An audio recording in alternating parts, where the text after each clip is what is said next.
Hi there.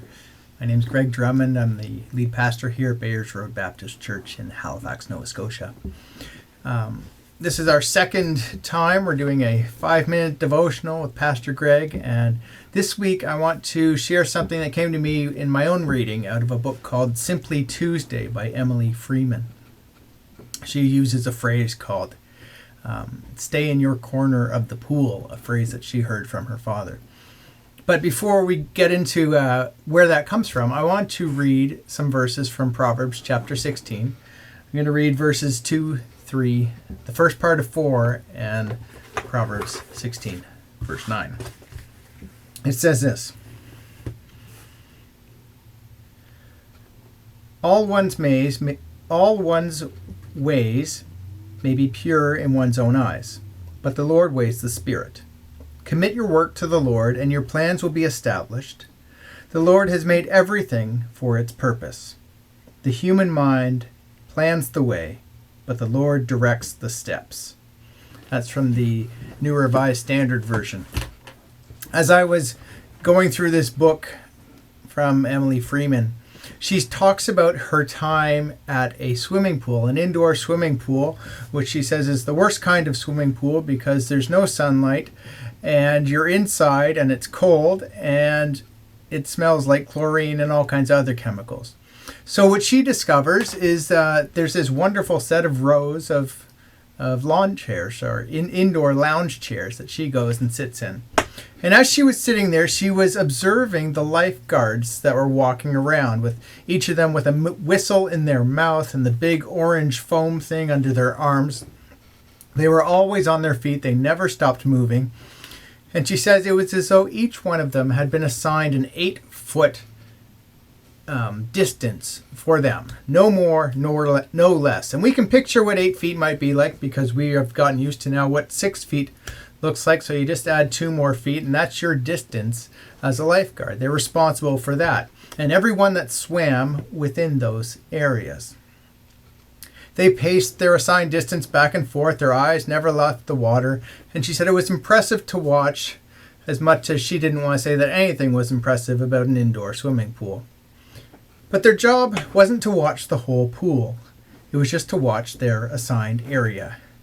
And there were 10 other lifeguards who were watching the rest of the pool, each one doing their own job for that small section.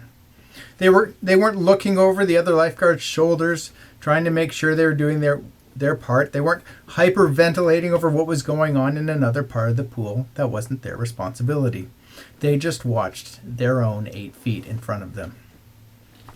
Those lifeguards, she say, taught her a valuable lesson about her own calling in life, how she can get inspired and motivated to do these big and important things.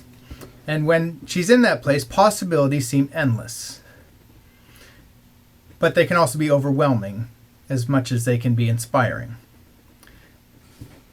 And then she started to realize that, could I possibly have this wrong? Because I run a flat-out sprint trying all these things, and I find my own limits slow me down. When I hit this wall of a lack of time, a lack of energy, a lack of compassion or competition, or I just face distractions. And she started to reflect on what Christ has done with her. And this is where I want to reflect on that passage from Proverbs, how the Lord directs our steps. We have all these ideas in our mind, but He has gifted us with abilities and inabilities. Where if we're willing to face our inability, we can see something that we need to continue. That our limits can be gifts showing us what is inside our circle of influence and responsibility, so that we can embrace and focus on the small part that belongs to you, to only you. And it's possible the reason that we can get overwhelmed is because we're focusing on the whole pool, forgetting our own 8-foot assignment. So she said as she watched those lifeguards, Emily's dad came to her mind, where he would say, you just focus on your corner of the pool. Right now we're in our homes.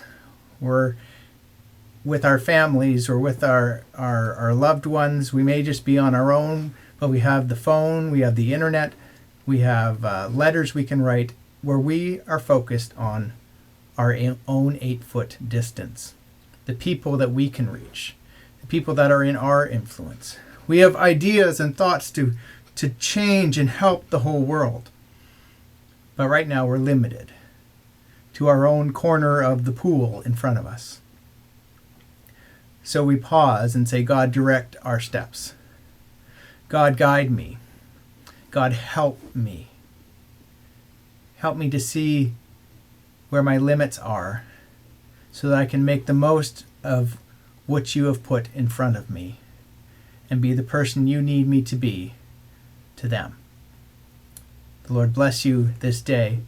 And again, if you want to read that passage on your own, it's in Proverbs chapter 16.